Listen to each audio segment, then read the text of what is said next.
Ashamar kapune kabajamtoota jaalatamtoota ilmaan Oromoo idil addunyaatti argamtan nageenyi keenya kan kabajaaf jaalala bakkuma isin jirtanitti isin qabu isin jechaa kun qophii gola seenaa kutaa lammaffaa torbaanitti guyyaa tokko gama tola YouTube channel Birmadjii Show irraa isiniif daddarbuudha. Qopheessaan qophii kana an mudannoo hinaa isin faana turaa gulaalaan qophichaa seenessaa Mahmud Awwal akkasuma ogeessi kaameraa leenca sabaan faana jira. Turtiin keessan nu faana ta'u isin jechaa namoonni hangarratti subscribe gochuun maatii Birmadjii Show hin ta'in YouTube channel haaraa Birmadjii Show subscribe gochuun maatii keenya ta'a isin jechaa akkasuma like share gochuun jajjabeessaa yaada gorsaa fi qeeqaa qabdanis koommentii jaatti nuuf laadhaan dhaamsa keenya. Egaa qophiin gola seenaa kutaa lammaffaan torbaanitti guyyaa tokko gama tola YouTube channel Birmadjii Show irraa isiniif daddarbu guyyaa har'aa gama baha Oromiyaa kan isin imalchiisu tahaa imalli keessan nu faana ta'u isin jechaa guyyaa har'aa seenaa gootichaa fi qabsaa'aa Oromoo jaal Elemoo Qilxuu urjii lola keessaa qabannee kan isiniif dhiyaanne ta'a. Egaa Elemoo Qilxuu yoom akka dhalate eessatti akka dhalate ijoollummaa isaatti maalirra ture qabsoo hidhannoo yoom akka jalqabee fi lola kanfaa irratti akka hirmaataa ture akkasumas yoom akka wareegame tartiibaan kan isin biraan geenyu ta'a. Turtiin keessan nu faana ta'uun affeerraa keenya. Egaa ammas irra deebi'uun namoonni hanga har'aatti maatii Birmadjii Show hin ta'in YouTube channel Birmadjii Show kana like share subscribe gochuun kisne konne facaamne bishaan miti barra dhiigaan guddifne boqqolloo keenya yoo booyyee nyaatu warri callisee taa'ee daawwatu wayyoon beekii akkuma homaa funkaatu jarri qabsoon Oromoo haalaaf booda hin deebine jirtu kanarraan ga'uuf qabsaa'onni Oromoo dabareen aarsaa hin tilmaamamne kaffalan fakkeenyummaa gaarii qaban hedduu jira. Isaan keessaa tokko Hasan Ibrahim maqaan qabsoo Elemoo Qilxuu jedhama. Elemoon abbaa isaa Ibrahim Umarii fi haadha isaa Aashaa Ahmad irraa baha Oromiyaa Harargee gaara mul'ata aanaa Qarsaatti bara 1936 dhalate. Ijoollummaa isaatiin barnoota amantaa musliimaa quraanaa fi hadiisota hedduu naannoo isaatti argamu barataa ture. Kana keessatti ga'umsaa fi dandeettii guddaan barate bara 1956 Elemoon barnoota islaamaa barsiisuun magaalaa Dirraawaatti eegale. Bareedina bifa tolina sagalee fi yeroo quraana qara'uun Araboota Yaman daldala achi keessa jiran booji'e. Ijoollee isaanii biratti barsiifachuu eegalan. Boodarra hojii daldalaaf nama barbaadatanii amanamummaa fi dandeettii amala gaarii isaatiin Elemoo daldalaaf kaadhimatan. Keessatti daldala hojjechuu eegalee naamusaa fi amanamummaa isaatiin Arabootaa fi hawaasa magaalaa birattis fudhatama guddaa argate. Yeroo kana daldala dhuunfaa isaas eegale kanaanis bu'a qabeessa ta'e Araboonni jaalala isaarraa akka maatii ofiitti ilaalan. Osoo akkanaan jiraatanii dirqamni mootummaa itti kenname galuuf meeshaa fi ilmaan fudhatanii ka'an. Elemoo dhiisanii deemuun itti ulfaannaan nu waliin deemi maatii kennan adda sin baafnu waan barbaachisu hunda si cinaa dhaabbanna jechuun waadaa seenaniif. Bara 1963 daldalonni Arabaa Elemoo fudhattee gara biyya Yaman magaalaa Adan deeman. Boodarra dubartii Oromoo achi jiraattu tokkos fuudhee biizinasii jalqabe. Biizinasiin achitti jalqabe kunis baay'ee milkaa'eef. Of bira taree rakkataa kamiyyuu osoo bifaaf gosa amantiin hin qootin gargaaruu eegale. Yeroo inni Adan seenu Yaman Ingiliz jala turte. Finciltoota yeroo san gabrummaa Ingiliz qolachuuf Yaman keessa lolan gargaaruu bira darbee miseensa jaraa ta'uun galmaa'e. Kana malees deeggara yaadaa fi diinagdee Falasxeenota bilisummaa biyya isaaniitiif qabsaa'an ture. Isaan malees qabsaa'ota adda bilisa baasaa Eertiraa kanneen yeroo san Adan keessa turanis diinagdee fi yaadaan gargaaruun hariiroo jaalummaa qaban arjummaa fi gara laafummaa malee. Elemoon waa'ee siyaasaa nama dhimma qabu hin turre. Garuu bara 1966tti manni isaa bakka itti sabboontonni Oromoo wal ga'an ta'e. Kun immoo qoonsila mootummaa Itoophiyaa yaaddessaa deeme. Elemoonis diinota mootummaa Itoophiyaa qarshiin gargaara jedhamee shakkame. kisne konne facaamne bishaan miti barra dhiigaan guddifne boqqolloo keenya yoo booyyee nyaatu warri callisee taa'ee daawwatu wayyo. Bara 1967 namni Harar biizinasmaan mootummaa Itoophiyaatiif hojjetu tokko adandaqee Elemoorraa mi'aale keeffate. Elemoodhaanis amma homaa harkaa hin qabu yeroo Finfinnee dhufte si deebisa jedheen. Elemoon arjummaa isaa akkuma roobaa ture. Namni waa gaafate irraa dhabu hin jiru. Namichaafis meeshaa fe'ee kenne. Elemoon akka gara biyyaa dhufu ittiin harkisuuf ture kan shira kana yaadaneef. Akkuma Finfinnee ga'een Elemoon qabame.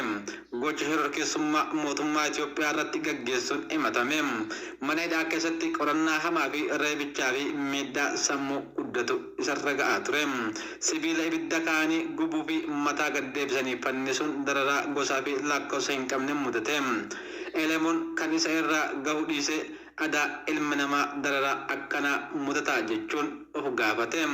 Lubbuun tiyya duutus takkuma lammiin tiyya dararaa akkanaa keessa kan jirtu maal daldalaaf addunyaa keessa naannaa jechuun ofii ofiin dubbii eegale.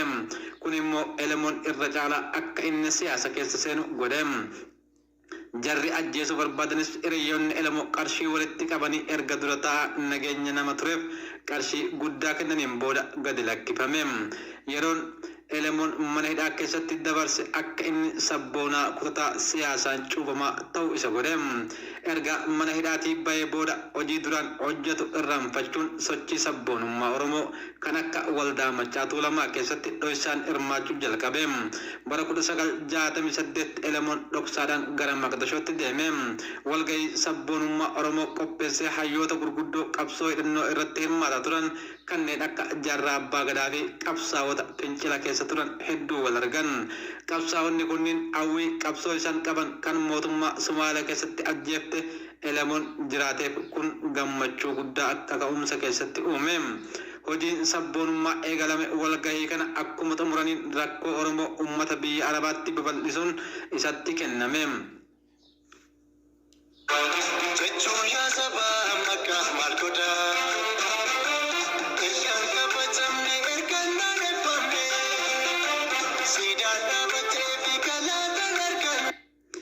Gara adanittis deebi'ee ijoollee Oromoo achi jiran walitti qabatee waa'ee Oromummaa itti haasa'e. Rakkoo Oromoo itti himee qabsoof akka of qopheessaniif dhaabbata hawaasa Oromoo hundeesse.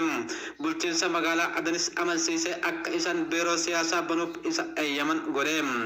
Gargaarsa mootummoota Arabaa fi akkasumas dhaabbata bilisummaa Palesteenii fi adda bilisummaa Eertiraa irraa gaafate. Gargaarsa mootummaa Iraaqiitiin leenjii waraana ji'a 7 erga kenneen booda adda riphee lolaa hundeesse. Qeerroo muraasa Jaarraa Abbaa Gadaa waliin gara Suuriyaa erguun riphee loltummaa fi hooggansa barsiise. Akkuma barnoota barbaachisu xumuraniin adoolessa 23 bara 1970 adanitti deebi'e. Hooggansa Jaarraa Abbaa Gadaa jalatti qabsaa'ota 36 hidhannoo ammayyaa fi meeshaalee gurguddaa waliin onkololeessa 17 bara 1970 adanirraa gara Oromiyaa bobbaase. Addi kun odoo garba Hindii kan oliif gadiin isaan hin beekamne gubbaa halkan urjii guyyaa aduu hordofuun deemanii imala isaanii kararraa maquun kiyyoo waraana Sumaalee seenanii rukutamuun booji'aman. Gara mana hidhaa galfame dadhabbii fi ifaajeen Elemoo bishaan jalaa dhugde. Kunis ta'uu Elemoon tasgabbiidhaan dirqama dachaa fudhate hojii eegale. Waajiroota biyyoota alaa hunda waliin hariiroo uumuuf Iraaq, Lubanaan, Suuriyaa, Masrii, Liibiyaa fi biyyoota hedduu keessa maruun qabsoo Oromoo gurra addunyaa naqe.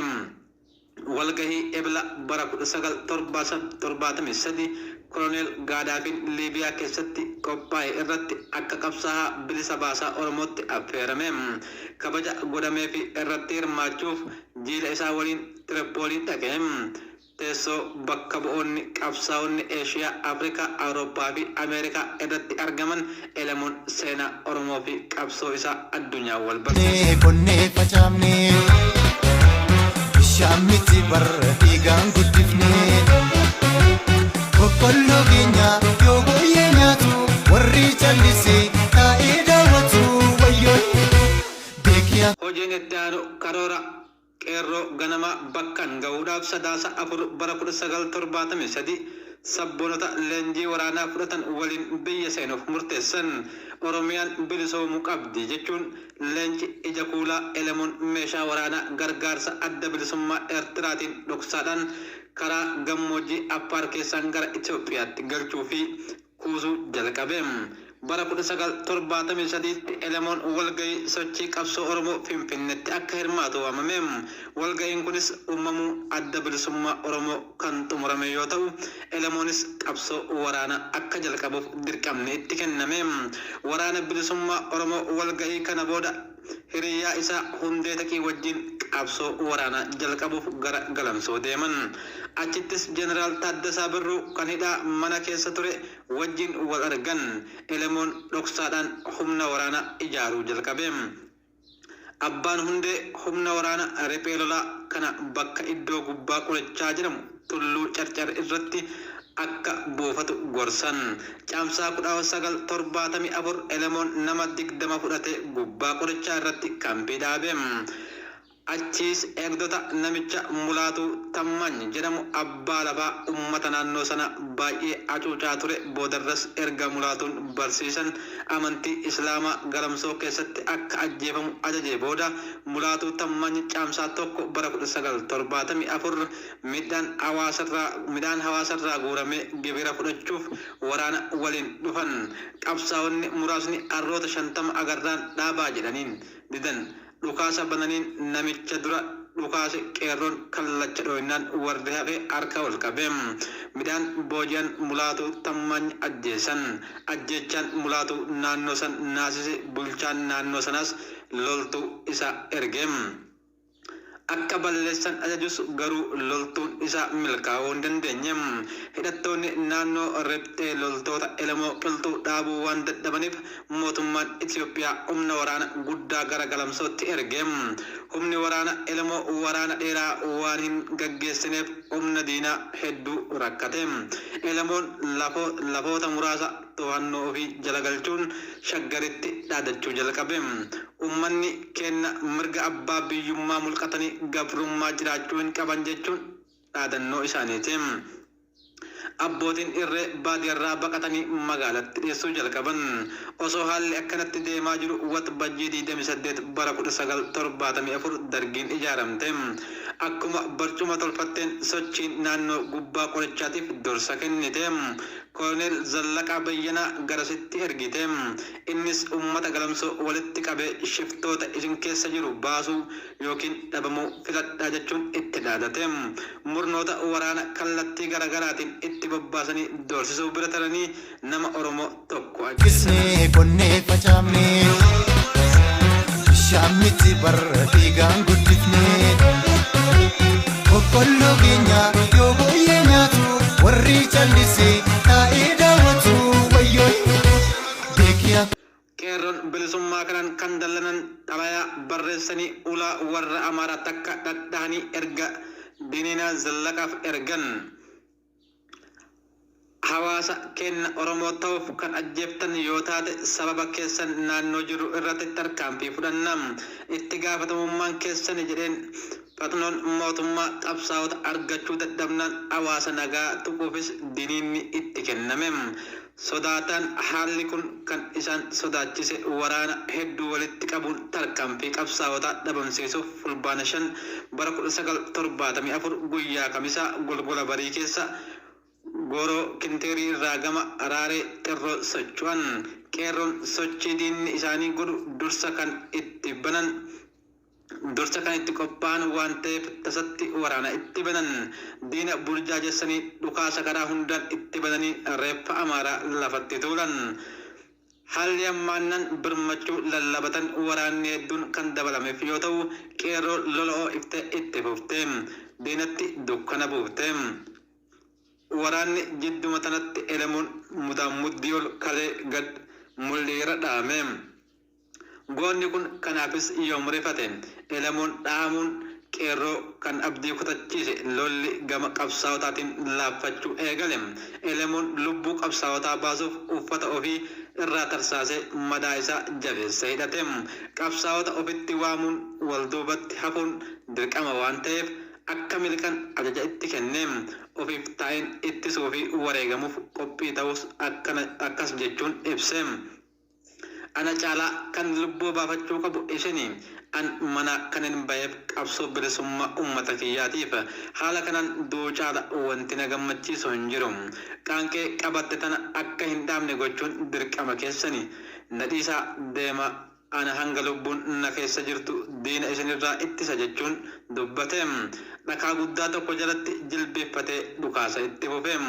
Waraanni diinaa iddoo dhukaasni itti dhaamu wallaaluun guyyaa guutuu akka muka hirmaan nyaatame dhaabbataa gara gaggalaa oolan. Reeffi jiraa lafa guutus boodarra dhukaasni bakka takka qofa ta'uu argan. Karaa maraan itti marsanii elemoon bakka jilbeeffaterraa diina tokko gombisuun itti fufe. Hanga guyyaan dhumee galgalaaf dhiyaatutti kophaa lolaanii oole. Dhumarratti halaalarraa meeshaa gurguddaa itti dhukaasuun dhakaa biyyee fi muka bakka sanas walitti laakuun lubbuun gooticha Oromoo kan seenaadhaan bara baraan jiraatu darbite. Elemoon Qilxuu qabsoo bilisummaa Oromoo keessatti miseensa waraana adda bilisummaa Oromoo ta'uun goota yeroo jalqabaatiif rasaasa nafxanyatti dhukaasa jedhamuun beekama. Elemoon Qilxuu uummata Oromoo biratti nama waa'ee Oromootiif jedhee wareegamedha. Yaadannoo isaatiifis walaloo hedduun kan barreeffame yoo ta'u kana keessaa kan Shebbakrii Saaphaloo kaasuun ni danda'ama. Akkasumas sirba baay'een sabboontota Oromootiin isaaf sirbame. Egaa qophiin keenya kanarraa kana fakkaataa waan waliin turtaniif galatoomaa isiniin jecha torbaan mata duree biraatiin amma walitti deebinutti nagaan. Kisnee qonnee facaafnee bishaan miti barra dhiigaan guddifnee boqqolloo keenya yoo booyyee nyaatu warri callisee taa'ee daawwatu wayyoo beekii akkuma homaa funkaatu jarri amaanaa saba nyaatu. Beekia komoko oma funkatu jarri amana gerro nyaatu. Koree buqqisne qonnee facaafne bishaan miti barra dhiigaan guddifne.